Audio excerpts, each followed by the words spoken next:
မင်္ဂလာပါထိထိရောက်လေးပဲပြောလိုက်ပါမယ်နော်နိုင်ဝက်လောက်ပဲစီစဉ်ထားပါတယ်အရေးဆိုလည်း live ခက်ခဲကြပေါ့ပြီးတော့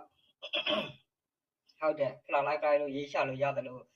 YouTube မှာလည်းsorry ကျွန်တော်ဆက်သွယ်ချင်ရင်ကျွန်တော် video ရဲ့ description မှာ account တွေပါတယ်ပြန်ပြီးတော့ပြင်ဆင်ထားတယ်နောက်တစ်ခုတော့ Facebook မှာတော့ cloud live တိုင်းဆိုတာတွေ့နိုင်တယ်အဲ့ဒီမှာလည်းကျွန်တော်ရဲ့ cloud live Facebook page ချက်ပေါက်ဝင်လို့ရသွားပါပြီကျွန်တော်စာပြီးပြန်နေတာရှိပါတယ် sorry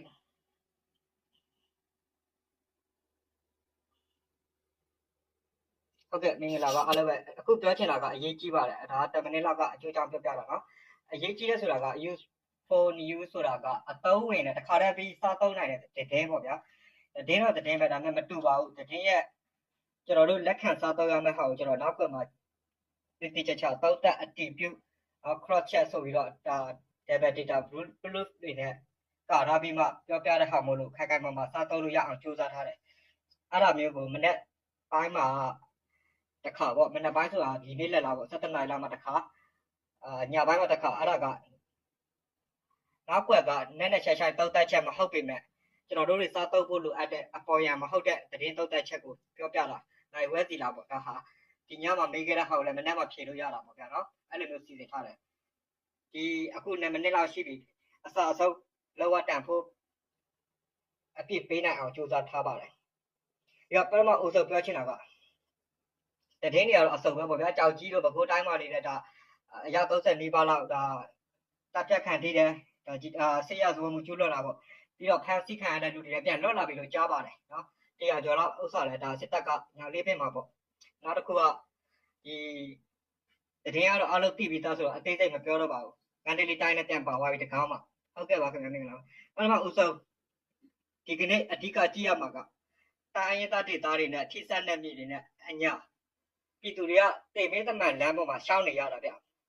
အညာမှာတချို့ရွာတွေပြူစောထီးတွေဗန်ဘွေးတို့အင်မတီတော့ထိုက်မီးရှို့တာရှိတယ်စစ်ကောင်စီရဲ့ရက်စက်မှုတက်လို့ဖြစ်နေတာဒါမှမဟုတ်ရင်တော်လိုင်းရေးဆိုပြီးတော့မျက်နှာဖုံးဆွတ်ထားတဲ့စစ်ပြည်ရဲ့အသက်တွေရဲ့စီးပွားရေးကစားကွက်ထဲမှာဓာတ်စားခံဖြစ်နေလားပိတ်မိနေလားဆိုတာသိဖို့လိုပါတယ်ဒါအရေးကြီးဆုံးချက်အဖြစ်ကိုဒီမှာကျွန်တော်ချက်ချင်းမပေးသေးပါဘူးဒီဗီဒီယိုအစောထိတစ်စင်ချင်းပုံဖော်ပြီးတော့ကျွန်တော်တိကျစားသုံးနိုင်အောင်နားလည်နိုင်အောင်ကျွန်တော်တင်ပြပါမယ်ကျွန်တော်တို့ယုံကြည်ထားတဲ့အမှန်တရားတွေသာထိုးမိုးမြဖြစ်ဖို့များပါတယ်ခိုင်မာတဲ့ data ရဒါဟာတာမန်သတင်းဖတ်ပြတာမဟုတ်ပါဘူးမြန်မာနိုင်ငံမြောက်ပိုင်းမှာသွေးစွန်းနေတဲ့ကုန်သွယ်လမ်းကြောင်းတစ်ခုရှိတယ်အနောက်ဘက်တကားဝမှာပထဝီနိုင်ငံရေး line တော်တော်ပြင်းထန်နေတယ်စစ်တွေဆိုလိုတာနေပြည်တော်မှာလော့တော့အမြန်လုံးနေတယ်အောက်မှာ line ခေါင်းတွေကရှိုးဝက်ဥမိန် line ခေါင်းတွေအကြောင်းလဲပါမယ်ပြီးတော့ဒီ3ချက်ကနေပြီးတော့အဲ့ဒီ3ချက်ပေါ့နော်မြောက်ပိုင်းသွေးစွန်းနေတဲ့လမ်းကြောင်းအဲ့ဒါကိုပြောပြပြီးတော့အနောက်ဘက်AAတို့ဘက်ကစစ်တွေကိုဘယ်လိုယူမလဲဆိုတာနဲ့လော့တော့နိုင်ငံရေးအချိန်နဲ့ဒီအောက်မှာရှိုးဝက် line ခေါင်းတွေကပါလောက်တာလဲဆိုတာလော့တော့နိုင်ငံရေးနေပြည်တော်မှာအချိန်တွေကို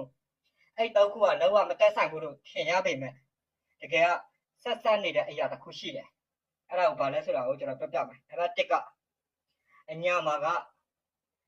လက်ဘိန်းညစ်နေတဲ့မမြင်ရတဲ့လက်တွေရှိပါတယ်ဒါကိုမြင်အောင်ကြည့်မှအသက်ရှူချမှာပထမဦးဆုံးအညာဒေသကိုကြည့်စကိုင်းတိုင်းမှာဒီပင်လယ်ဘူးတို့ဘာတို့ဖက်မှာရေတန့်တဘူးကို3500ကျပ်ပေးရတယ်စီတကာလန်4000ကျပ်ရုတ်တရက်ခုန်တက်သွားတယ်ဘာဖြစ်လို့လဲ2020ခုစစ်စင်ပြီးမှလက်ရှိရွှေဘုံမြစ်ကြီးနားလမ်းပိုင်းပိတ်သွားတော့ကုန်တယ်တွေဟာစကိုင်းရောက်ကိုတရုတ်ကနေပြီးတော့ကုန်စည်စီးဆင်းဖို့အတွက် TNA တို့ထိချုပ်တဲ့နမ်ခမ်းပြီးတော့မန်စီမန်ဝဲတို့ဒါ KIA လမ်းကြောင်းကနေပြီးတော့စစ်တေတာ1စကိုင်းဆိုတဲ့ဒီစကိုင်းကိုတရုတ်ကနေပြီးတော့ကုန်စည်လမ်းကြောင်းကိုမဖြစ်မနေသုံးတာရတယ်ဒီဘက်ကရွှေဘုံမြစ်ကြီးနားလမ်းကြောင်းစစ်ဆိုင်ပြီးတော့ပြင်းထန်စွာတိုက်ပွဲတွေဖြစ်တယ်ဟိုတနေ့ကလည်းဟိုတလောတော့ကျွန်တော်ပြောပါတယ်ရွှေဘွားနေမြစ်ကြီးနားတက်မဲ့ကုန်ကားတွေပိတ်မိနေတယ်ပါသုံးလို့တွေကတားတာအဲ့အချိန်မှာစစ်ကောက်စီကဘုံလာကျဲကုန်ကားတွေပေါ့အဲ့နေရာအဓိကကုန်ကားလမ်းပြီးတော့နမ်ခမ်းမန်စီစကိုင်းဆိုတဲ့လမ်းကြောင်းအသစ်ကိုသုံးရတယ်ဒီနေရာမှာတော်လိုင်းအင်အားစုတွေကတော့တိုင်းသားလက်နက်ကင်တွေရရောဒါဟာမဖြစ်မနေကောက်မှာတော့အခွန်ကောက်မှာပေါ့တော်လိုင်းရပုံငွေတက်မလဲမချတာကောက်ရတဲ့အခွန်ဆိုပြီးတော့အကြောင်းပြကောင်းပြပါလိမ့်မယ်ဒါပေမဲ့ မြေပြင်မှာမေးမြန်းပြီးတော့တည်တည်ချာချာလေးလေ့လာကြည့် data တွေကတခြားစီဖြစ်နေတယ်။နှက်ခမ်းနေပြီးတော့တရုတ်ကလာတဲ့နှက်ခမ်းကိုစပ်ပြီးတော့ထွက်တာနဲ့တရားဂိတ်ရှိပါတယ်။အဲ့မှာလည်း7သိန်းကျော်လောက်ပေးရတယ်။စဉ်းစားကြည့် license မဲ့ကားတစ်စီးပုံမှန်ကားတစ်စီးနော်6ဘိတ်က4ဘိတ်က6ဘိတ်ကလောက်ဆိုတိုက်350လောက်ကုန်တယ်။ကိုကဒီ6ဘိတ်ကသက်တာလောက်ဆိုရင်TNA ကနေပြီးတော့ TRA ဖက်ဝင်ရတဲ့မန်ဝိတ်မန်စီရှိတာကိုပြီးတော့စစ်ဒေတာတက် APDF တို့နော်တရားရှိတာပါအဲ့မှာ NUG PDF တို့ gate တွေစုပေါင်း gate 40ဝန်းကျင်ရှိတယ် gate တစ်ခုကိုဖြတ်တိုင်းတိတ်ကနန်းနဲ့ချီပြီးတော့ပေးရတယ်တွဲကားတစ်စီး license မဲ့တွဲကားတစ်စီးအခွန်ကြီးပဲတွိုင်းတာမှာတိတ်900ဝန်းကျင်ပေးရတယ်တိတ်900နော်အခွန်ကြီးပဲနော်တွဲကားတစ်စီးဆိုတာဥပမာ C တွေပါတယ်တွဲလာတဲ့ကားလိုမျိုး C paper တွေပါတယ်ပေါ့ဒါအပြတ်မှာဆိုပို့ထိတာပဲအစိုးဆုံးက indoor နဘာဒီ KIA ကျော်ပေါ့ KIA မှာဝိုင်းမှာပေးသွားတာနဲ့ဒီ PDF gate တွေပေါ့ KPDF ကချင်အသက်ကစစ်ဒေတာတက်အောင်မြင်ရေး gate ဆိုတာမသိနာမည်ကနဘာလေးလမ်းစုပ် gate မှာလည်းပေးရတယ်ဟိုဘက်မှာလည်းပေးရတယ်အရင်ခက်ကပြေစာကိုနော်တိုင်းနဲ့ဆက်ဆိုရင်ဒီဘက်မှာဆက်သိအဲ့လိုမျိုးကောက်တာရှိတယ်အဲ့ဒါအပြင်မှာကို license မဲ့ကားတန်ဖို့တိုက်300ဆိုရင်တိုက်30ပေးရတယ်ကားတန်ဖို့ရဲ့10ရာခိုင်နှုန်းကိုထပ်ကောက်တယ် license မဲ့တွေများတာကိုဒီနေရာမှာစီးပွားရေးနိုင်ငံရေး theory မှာစီးပွားရေးကိုထပ်တွေ့ရတယ်စီးပွားရေး theory တစ်ခုပြပြမယ် cascading tax ဆိုတာရှိတယ်ကုန်ပစ္စည်းတစ်ခုတည်းကိုပဲအစင်းစစ်ထပ်ခါတလဲလဲအခွန်ကောက်ခံပြီးတော့ကုန်တယ်နဲ့ပြည်သူတွေရဲ့အရင်းနှီးကိုအမြင့်ပါမကြံစုပ်ယူတယ်အဲ့ဒါလူသက်စီးပွားရေးစနစ်ဖြစ်တယ်ဘယ်သူခံရလဲစဉ်းစားကြည့်တာနဲ့သိပါတယ်နော်တေးရချီတဲ့အခွန်တွေတန်ကိုအစင်းစစ်ကောက်ခံရတယ်ဥပမာဆိုတော့ဒါနည်းနည်းလေးအချက်လက်ပြပြဖို့လိုတယ်နာခန်းနေစထွက်တာနဲ့ TNA gate တွေက license မဲ့ကားတစ်စီးရွမ်2500ဆိုမြန်မာငွေကျ14သိန်းကျော်လောက်ရှိမယ်စကောက်တယ် license မဲ့ကားတော့အဲ့ရနေပြီးတော့ကျိုးတက်တော့ရောက်လာတယ်ရဲ gate ပြီးတော့ကောက်ကားတစ်စီးကို2သိန်းထပ်ပေးရတယ်နော်အဲ့ဒီကနေပြီးတော့ KIA ထိထုတ်တဲ့မန်ဝေးကြီးအဝင်ကိုရောက်တော့ဘာမှမပြောနဲ့30ပဲအဲ့ဒါထပ်ကောက်တယ်ဖော်လန်လို့ခေါ်တဲ့6ဘိတ်ကားတစ်စီးဆိုရင်ကားဖို့6သိန်းပေးရတယ်ဂိတ်ဖြတ်ကားကရွမ်1500ဆိုတော့7သိန်းမပြည့်တပြည့်တော့ပေးရတယ်တိတက်ထပ်ပြီးတော့စင်ခံတရားပေါ်ရောက်ရင်တော့KIA KPDF NUG ဆိုတော့ဂိတ်3ခုကစောင့်နေတယ်တကယ်ကိုတသိန်းကနေ3သိန်းအထိထပ်ပေးရတယ်အဲ့ရနေအစင်ခံတရားအကျော်မှာအမတ်တင်စစ်ဒေသတွေရောက်ပြီဆိုရင်ပိုကျန်းလာတယ်ကိုကြားစိမိုတာကြီးနားမှာ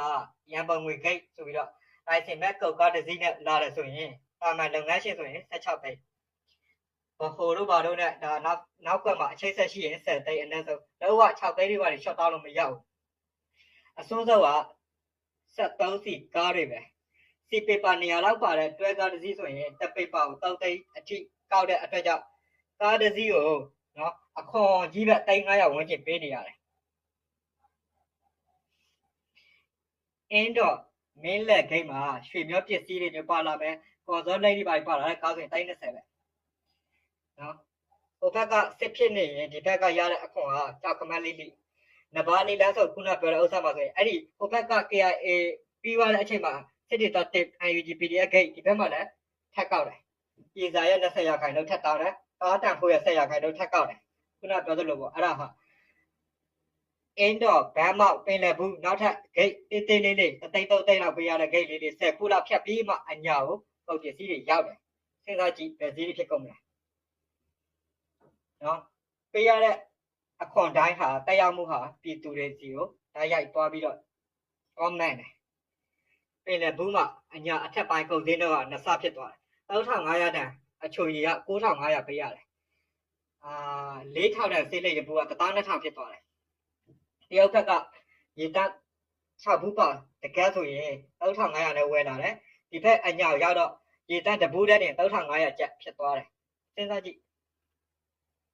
600တန်လိုက်စင်မဲ့ကားဒီတစ်ဖက်ရ1200ပဲဒါဟာစီးစနစ်မကြသေးရတော့ပြည်သူတွေဟာဒုက္ခဆင်းရဲတွေမလွတ်ပါဘူးဘယ်သူကြောက်ဖြစ်လဲဆိုတာမြင်တာတယ်နော်ဂိတ်တွေကအခုဒါအများနေတယ်ဆိုပြီးတော့စစ်ဆေးပြီးတော့ တင်းကြပ်မယ်ပေါ့နော်ဒါပေမဲ့အဲ့ဒီ IUG တို့ဘာလို့ KIA တို့အထက်ကနေပြီးတော့မူဝါဒတွေထုတ်ပြန်ထိန်းချုပ်ဖို့ကြိုးစားနေတယ်ဆိုတိုင်းမြေပြင်လက်နက်ကင်ပြီးတော့ဂိမ်းဆောင်နေတဲ့ဂိမ်း40ကျော်ဟာအမိတ်ကိုနာခံပြီးတော့ short pop ပေးမယ်ထင်လို့လားဂိမ်းတွေကရတဲ့ငွေမဲတွေဟာဘယ်သူကပိုက်ဆောင်တဲ့ရောက်နေလဲဆိုတာဒီအောင်ကြည့်မှရတယ်အဲ့ဒီကနေရှင်းဆက်ပြီးမှအညာပြည်သူရဲ့ဝမ်းရေးဟာဘယ်လောက်ထိဒုက္ခအကြီးကျယ်ရပြီးအောက်ဆုံးထိုးကျသွားမလဲဆိုတာနားလည်ဖို့လိုတယ်ဒါတစ်ချက်နော်ဒါကတော့အညာရဲ့လက်ပင်းညင်းနေတဲ့အခြေအနေ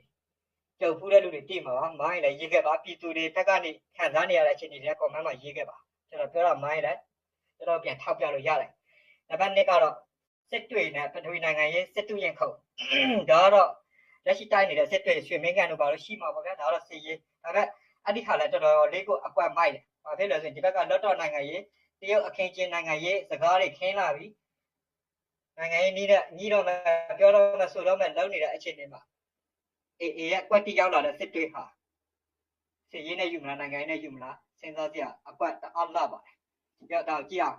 အညာစီးပွားရေးအကြက်ရိုက်နေတယ်အနောက်ဘက်ရခိုင်ပြည်နယ်စစ်တွေမှာကအသက်လူပွဲကြီးစောင့်နေတယ်စစ်တွေဆိုတာလည်းအားလုံးသိပြီးသားเนาะတကယ်ဟိုဟာမြို့တော့ပြီးတော့ပထဝီနိုင်ငံရေးအပြိုင်မှုရှိတယ်နိုင်ငံကြီးတွေကသူတို့စီးပွားရေးစစ်ရေးအကျိုးမြတ်အတွက်တေချာတွက်ချက်ပြီးမှတိုင်းပြည်တစ်ခုရဲ့မြေပေါ်မှာအင်အားသုံးဝင်ကစားနေတဲ့စစ်ဘရင်တွေစစ်တူရင်ပွဲတွေဖြစ်တယ်ဒီတော့ပတ်သက်မှုရှိတယ်အေတို့ဒါကိုတေချာတွက်ချက်ပြီးတဖြည်းဖြည်းနဲ့တွေ့လို့ဆန်းလာခဲ့တာဒါပေမဲ့စစ်တွေကအိန္ဒိယရဲ့ဒေါ်လာတန်900တန်ကလနာစီမံကိန်းနှလုံးသားဖြစ်တယ်လမ်းကြောင်းချုပ်ကင်ထားတယ်ဒါပြင်တရုတ်ရဲ့မျက်စိကြရဖြစ်တယ် power အပြိုင်တဲ့ power play ကစားတဲ့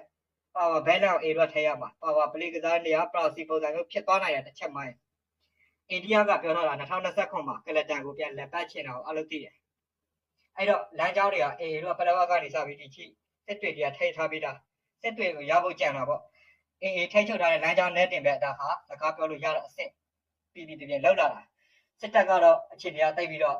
့မကားဘူးဒီဘက်ကအန်းနေပြီးတော့ဝင်ပေါက်ပိတ်သွားတဲ့အတွက်ကြောင့်နောက်ဆုံးနမခအနာပိုက်တန်စစ်ဌာနချုပ်ကိုစစ်တွေစီရွှေ့ပြီးတော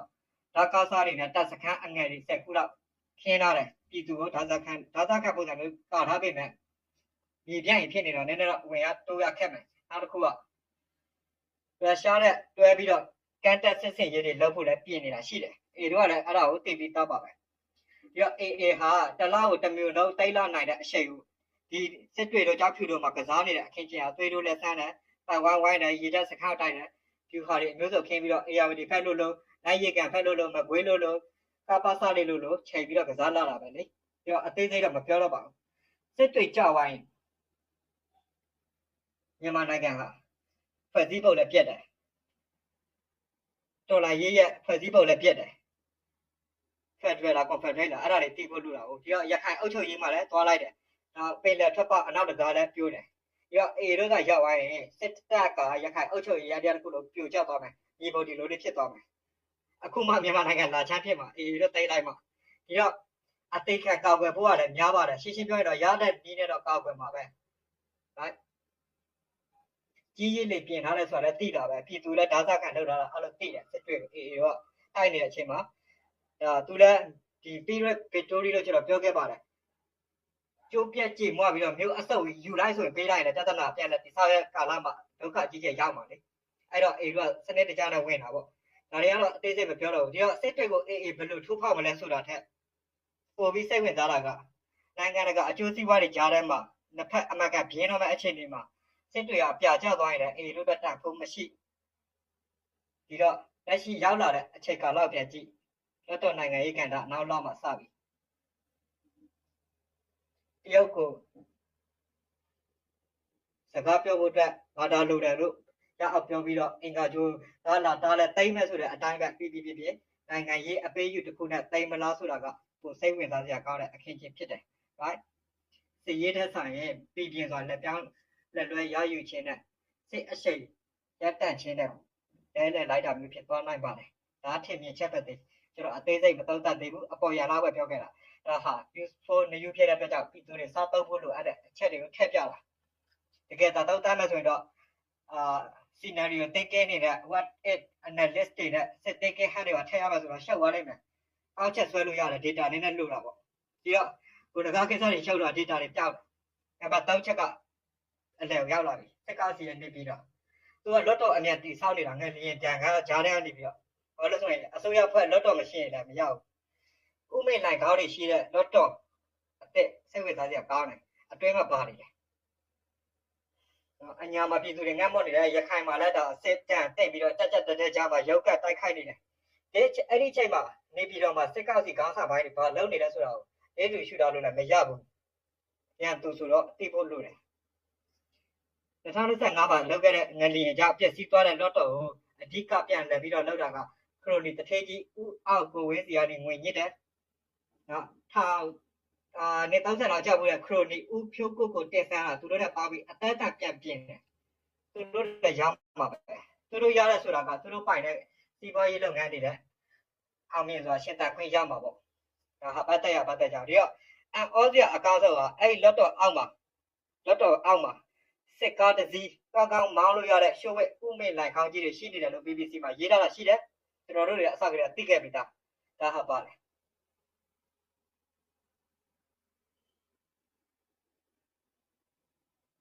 ဒီတော့တိုင်းပြည်မီးလောင်နေတဲ့အချိန်မှာနော်ကားဆောင်ဆိုတဲ့သူတွေကထွက်ပြေးဖို့မြေအောက်လမ်းတွေလုံခြုံရေးခံတပ်တွေကိုဘီလီယံချီအကုပ်ခံပြီးတော့တိဆောက်ထားတာရှိတယ်တိဆောက်နေကြတယ်အခုလည်းပြင်ဆင်သွားနေတယ်ဒီတော့ဒီပြိုင်ထဲမှာပဲလက်ရှိအခင်းကျင်းမှာပြန်ပြီးတော့အညာကိုကြည့်ပါအညာဆိုတာစကိုင်းဆိုတဲ့ပကွေးဆိုတဲ့နေရာအလယ်ပိုင်းမြေပြက်ဟာဒီချင်းနေမြေဝန်းတို့ဒေသတွေဟာအမှန်ကန်ဒါစုပ်ပြတ်တက်နေတဲ့အခြေအနေရွာလို့ကျမီးရှို့ခံတဲ့စစ်သားတွေထိုးနေတယ်နော်တစ်ဖက်တကယ်အခွန်တွေရနေတဲ့နေရာတွေကြတော့ဦးစားပေးပြီးတော့တိုက်ခိုက်မှုမရှိတာတွေ့ရတယ်ဥပမာဗန်းမောက်မှာစစ်ကောက်စီပြန်ရောက်သွားပြီဆိုပေမဲ့အနောက်မှာ gentleman agreement လို့ခေါ်တဲ့လက်သိပ်ထိုးပြီးတော့ညှိထားတယ်အပေါ်ကမဟုတ်နော်အပေါ်မှုကဒါဘိုင်းဆိုင်မဟုတ်ပဲနဲ့လက်သိပ်ထိုးပြီးတော့စစ်ကောက်စီ IKIA ပါတော့လို့အားလို့ရှိတယ်ဘုံကျဲတာကဆက်ရှောင်းနေနေတဲ့နေရာကိုကျဲတာဟုတ်တယ်ကတော့ဘုံကျဲတာဗန်းမောက်ဒေတာဆက်ရှောင်းနေရွှေမျိုးတွေမဟုတ်ဘူးဒီတော့အညာဖက်လည်းကြည့်စစ်အာဏာရှင်တိုက်ဖို့လူငယ်တွေအများကြီးပဲရာသွေးကြည်ဆန်ကြမဟုတ်ပဲနဲ့ BNI တို့ပဲကိုမဟာမိတ်အချင်းချင်းကြားမှာပြိုကွဲပြက်စီးပြီးတော့တချို့တွေတည်ဆုံးတယ် BNI ကိုအင်အားထောင်ကျော်လာတုံးပြီးတော့ဒေသခံကောက်ွယ်ရေးနော်လက်ရှိပလဲမှာစစ်ကြောင်းထုတ်နေတဲ့အခြေအနေကို BNI ရှေ့တဲ့ချိန်မှာဝင်လို့မရတဲ့အခြေအနေမှာဘာဖြစ်လို့ BNI ကိုအပြတ်ချိန်မုတ်ဖို့ UNG တို့ KIA တို့ KIA ပါတယ်ဆိုရင်ယတိပြတ်ပဲအပြတ်ချိန်မုတ်ဖို့လုပ်ခဲ့တာလေဒါဟာအလွန်အယုတ်ဆိုးတဲ့အမှန်တရားတစ်ခုကိုအခုပြပြမယ်တာမန် COC အောက်မဟုတ်လို့ local PD အဲ့ဒီဟာအမိုက်ဖြစ်လို့မဟုတ်ဘူးသဘောပေါက်မှာ local PD အဲ့ဒီဟာအမိုက်ဆိုတဲ့စကားတော်ရိုင်းဆိုင်ပြီးတော့တော်အောက်တန်းကျတဲ့စကား local PD အဲ့ဒီကြောင့်အခန့်သားနေရရလာတဲ့ UNG သိရမလားဒီတော့ဒါဟာလောက်ဝမပြတ်ထုတ်တဲ့စကား territorial control war ဆိုတာရှိပါတယ်နိုင်ငံရေးဥပဒေမှာတော်လိုင်းဆိုတဲ့ခေါင်းစဉ်ကလူကြိုက်များလို့ပြောတာအုပ်ချုပ်ရေးအာဏာအခွန်ကောက်ခံခွင့်စီးပွားရေးအကျိုးများတဲ့အတွက်ဒါဟာစကိုင်းကို KIA ယူမယ်တို့ဘာလို့ထက်ပို့ပြီးတော့နဲ့ဆိုင်တဲ့အမှန်တရားစကိုင်းယူတာမဟုတ်ဘူးအုပ်ချုပ်ရေးအာဏာဘယ်လိုနည်းနဲ့ထိမ့်မလဲအခွန်ကောက်ခံခွင့်ငါးစီဘယ်လိုလာမလဲစီးပွားရေးအကျိုးများဘယ်လိုမျိုးရနိုင်မလဲအဲ့ဒါပဲကြည့်တာနယ်မြေဒီဖောက်တလားလားနဲ့အညာနယ်မြေမလိုဘူးကိုအချင်းချင်းနယ်မြေလူတဲ့စစ်ရေးပဋိပက္ခကို territorial control war လို့ခေါ်တယ်နယ်မြေထိတ်ချုပ်တဲ့စစ်ပွဲစုထင်ရပေမဲ့မဟုတ်ဘူးအဓိကဟာအုပ်ချုပ်ရေးအာဏာကိုတစ်ဖက်လက်နဲ့ကင်တဲ့အခွန်ကောက်ခံခွင့်ကိုပိုစီစီစဉ်စေတဲ့စီးပွားရေးအကျိုးများကိုပူပါလုပ်ခွင့်ရရင်မင်းနဲ့မြေမှာငါလာမနေဘူးရတယ်အဲ့ဒါဟာ gentleman agreement လို့ခေါ်တဲ့အထက်ပိုင်းမှာဒီ UNG တို့ဘာလို့နဲ့လက်နက်ခိုင်းရလို့အချက်အရ KIA တို့နဲ့အောက်ရောအပေါ်ရောနဲ့ဒီလက်သိပ်ထိုးပြီးတော့သဘောတူညီမှုတွေရှိတယ်အင်းတော်ကြီးတို့ဘာလို့ဟာပြင်းထန်စွာတိုက်ခိုက်ပြီးတော့ဆုတ်သွားတာမျိုးမဟုတ်ဘူးအဲ့မှာရွှေတွေထွက်တဲ့နေရာတွေဟာဗန်းမောက်တို့မင်းကဲတို့ဟာအဲ့လိုမျိုးဟာတွေရှိတယ်ပြီးတော့ UNG ရဲ့အဓိကအဲ့မှာအဓိကမြင်တာက BNI တိုက်ပဲချိန်မှာ MOD ရော KIA တိုက်ရင်ခရိုင်စစ်ဒေသတွေကပါတယ်ဗျာရှင်းရှင်းပြောရင် KIA တပ်မှုတွေကိုယ်တိုင် KIA ရဲ့စစ်ရေးကျွမ်းကျင်တဲ့စစ်ဦးစီးတွေကိုယ်တိုင်လာပြီးတော့ပြစ်ခတ်တိုက်ခိုက်တာတဲ့ပြောတာ၄ခုလောက်အတည်ပြုထားတယ်ဆော့ဆွဲလာမှကြောက်လို့တက်သိရှာထားရတာတရုတ်ဝမ်ပေါင်ဂျင်းနီစီမံကိန်းကိုမတိုက်ဖို့ တိုက်ရင်6ရင်းကိုတိုက်နေရဆိုတာ BBC မှာရေးခဲ့တာကြာပြီဟုတ်တယ်ဟိုတာမနီကအစယူထားတယ်6ရင်းတော့မကပါဘူးယူထားမယူထားတာအတိတ်ပါတယ်အခုမတိုက်ပါဘူး right တရားအမရှိသူတို့တိုက်လေတိုက်ရမယ်လေတရုတ်စစ်လက်နက်ထုတ်လုပ်ရေးကုမ္ပဏီပိုင်ဖြစ်တဲ့ Norinco ကုမ္ပဏီကအစုဖွဲ့ကပိုင်တဲ့ဝန်ပေါကျင်းနီတောင်စီမံကိန်းဆိုတာဒေါ်လာတန်းထောင်နဲ့ကြီးရတယ်ရင်းနှီးမြှုပ်နှံထားတယ်ကျွန်တော်ပြောပြီးကားပိတ်တလို့ဟာကျွန်တော်တို့တဲ့နှစ်ပြန်သုံးပြန်လာမြင့်တယ်ကားပိတ်ပဲဒီလိုမျိုးအခြေအနေကိုတိတ်နေရလားဆိုတာကအမှန်တိုင်းပြောရင်တော့6ဖွဲ့ကိုဘာလို့လာမပြည့်နဲ့ဆိုတော့မဖို့ပေးတဲ့အစ်စ်နောက်တစ်ခုကအလားတော်ကတပါလို့ပါတော့ရဲ့တက်ရင်ပြင်တော်ပေါ်ထိတို့ရပါကာမတက်လို့တော့ရနေပြီစင်ဦးစီးတွေပါရှောက်ပြောနေဘာမှမရှိတော့တက်တော့မှပြန်ဆိုင်မရတော့မယ်အဲ့ဒါဟာလဲခရိုနီတွေနဲ့ပတ်သက်တယ်လို့ဝမ်ပါဟာလဲခရိုနီတွေနဲ့ပတ်သက်တယ်ဒီတော့အဲ့ဒီဟာတွေဟာနောက်ဆက်ဖြစ်နေတာကနမကကလောက်နေတဲ့ PNI တို့အဖွဲ့တွေဖြစ်တယ်ဒီလိုအခြေအနေကို UNG ဟာ PNI တို့ဘာလို့ဟာ PNI တို့အမကန်အင်အားထောက်ချတော့ပြီးချိန်မုံပြီးတော့18ရက်နေ့ချိန်မုံပြီးတော့နဲ့စစ်ကောက်စီလက်နဲ့ချဆိုတဲ့တည်င်းနဲ့ပို့လိုက်တယ်အရောက်19ရက်နေ့စစ်ကောက်စီစစ်တောင်းဝင်လာတယ် right နောက်နေ့ဝမ်ပေါရောက်လာတယ်မားလားမှန်လားဒါဟာ PNI လာတိုက်ပြီးတော့ပြန်သွားတော့တိတက်လာစစ်ကောက်စီစစ်ကြောင်းမတိုက်ဘူးလားအခုအိတ်ဆွတ်ခွတ်ထပ်ပြင်းရတယ်တော့လို့ရတယ်မရှိဘူးတောင်ပေါ်မှာပြီးတော့လည်းစစ်ကောက်စီစစ်ကြောင်းဟိုဘက်ထိုင်ဒီဘက်ပြန်ဆင်းလာပြီးတော့ဂန်းနေတယ်အာနာပြတယ်ပြီးရထိုင်တော့တယ်ပြီးရထိုင်တော့စစ်ကောက်စီလည်းမဟုတ်ဘူးသူတို့ချင်းစစ်ကြောင်းထိုးတဲ့လူတွေမရှိတဲ့ရွာမှာစနေတကြပြီးရထိုင်တော့ပြောလားလိုင်းတော့တက်သွားတယ်တောင်ပေါ်လည်းတက်မလိုက်ဘူးဒီတော့ဒါတွေဟာဘာတွေလဲဆိုပြီးမေးလို့ရနေပါပြီအဖြစ်မနေမေးခွန်းထုတ်ဖို့လို့တယ်အညာဟာအလက်ကြမသိချင်းဘာဖြစ်လို့ပြန်အောင်တိုက်တာဩဇာမခံတဲ့အဖွဲ့မမကကန်လုံးတဲ့အဖွဲ့ငါတို့နေပြီးတော့လောက်ထားတဲ့ဟာတွေတရုတ်စီမံကိန်းတွေနဲ့ယင်းဒီဘက်နဲ့ပေါင်းထားတဲ့ဟာတွေကိုအကျိုးတူပူပေါင်းပြီးရနေတဲ့အကျိုးများအတွက် BNI လို့အဖွဲ့တွေကိုဖယ်ရှားဖို့ကြိုးစားတာဖြစ်တယ်အရှင်းရှင်းလေးပေါင်းစားတာဒါပေါ့ဟုတ်လားဒါဟာတော်လာရေးလားအဲ့ရိုးရိုးတော်လာရေးမှာမဟုတ်တာဒါဟာရှင်းရှင်းလေးနော်ဘာဖြစ်လို့မတိုက်လဲကျွန်တော်ဓာတ်ပုံလာပြလို့ရပါတယ်ချင်းပြင်းမြေကနေပြီးတော့ Z တွေနဲ့စစ်ကောက်စီရဲ့ကားတွေတင့်ကားတွေပါပါတယ်ဝင်ပေါတော့မှဝင်သွားတယ်ထွက်လိုက်ဝင်လိုက်လုပ်နေစစ်ကြောင်း၃ကြောင်းချင်းပြကနေထွက်ထိုးနေတယ်နောက်တစ်ခုကရွှေဘုံမြကြီးနားလမ်းပိုင်းဖြစ်တဲ့အလယ်ပိုင်းမန္တလေးတိုင်းစစ်ကောက်စီရောက်သွားပြီပြီးရင်ဒီဘက်ချမ်းအောင်AR နဲ့ကူးလိုက်တာနဲ့ရွှေဘုံဖက်ရောက်သွားပြီဒီတော့ဒီဘက်မှာစစ်ရေးကြရက်ထနေရင်ဟိုဘက်မှာအခွန်ပိုရတယ်ဟုတ်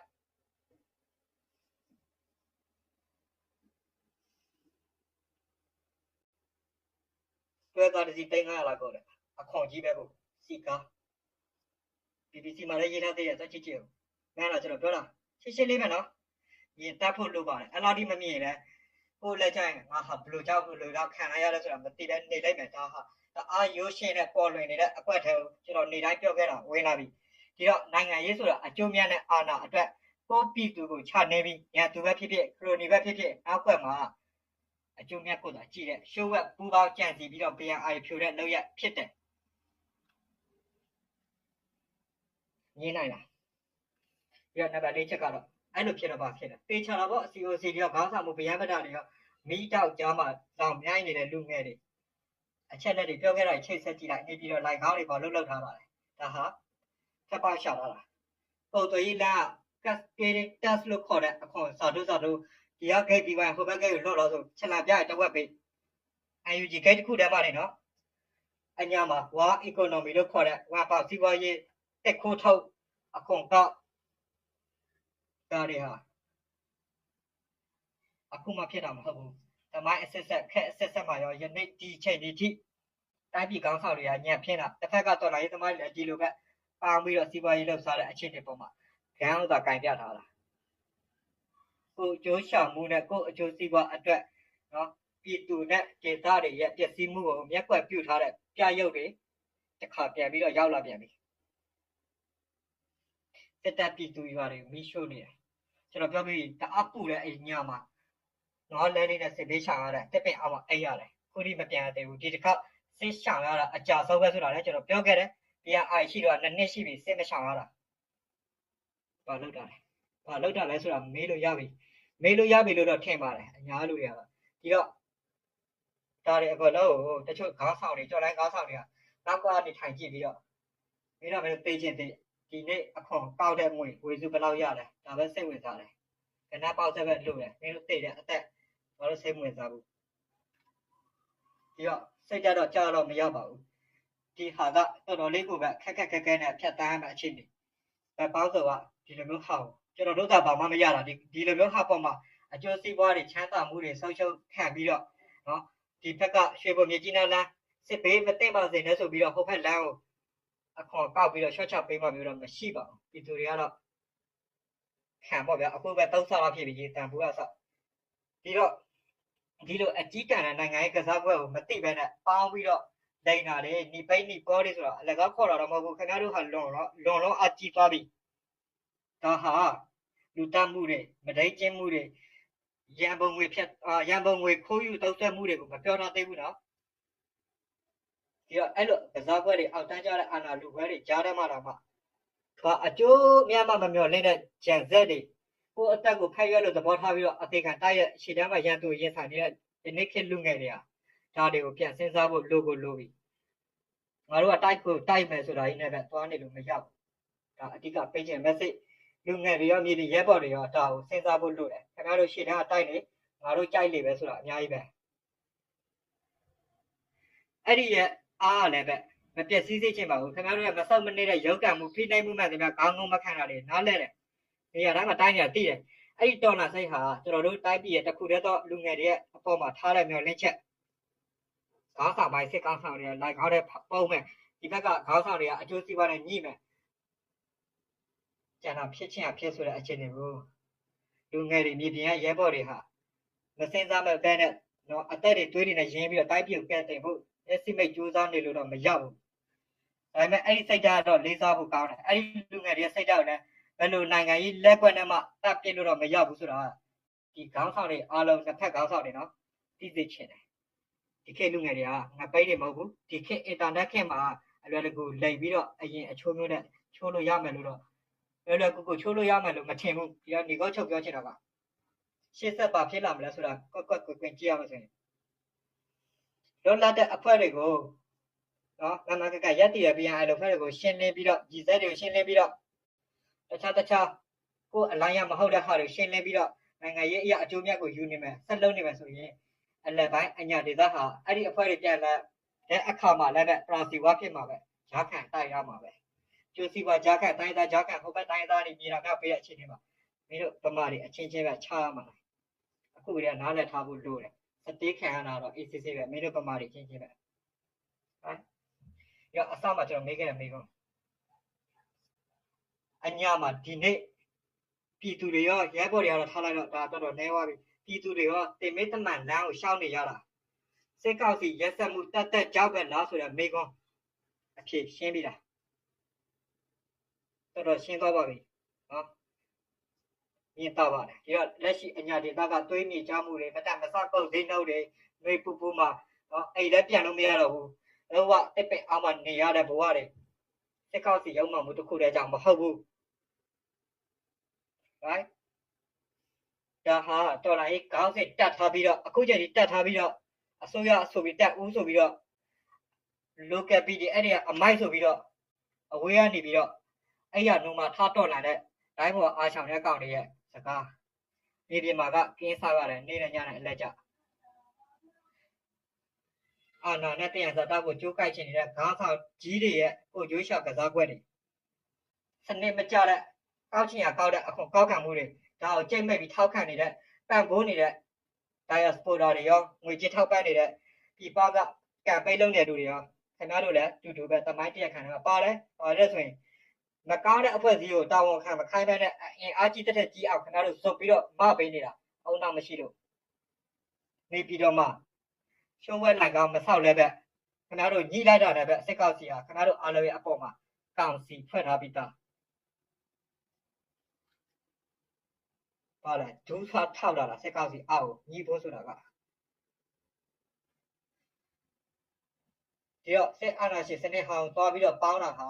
ဝါ economy ရဲ့တကြောပြန်ရက်ဆက်တဲ့ရလက်တက်ပဲဖြစ်နေဆိုတော့ဒီတစ်ခါမမှတ်သေးဘူးဆိုရင်လည်းခင်ဗျားတို့မြန်မာနိုင်ငံသားတွေခံလိုက်ကြအောင်ကျွန်တော်လည်းပါတယ်ဒီအမှန်တရားကိုတော့ရှင်းရှင်းလေးမသိဘူးမြေရဲဘော်တွေရဲဝံမေးကမထုတ်ဘူးဆိုရင် အညာဟာစစ်ပြီးရင်အသက်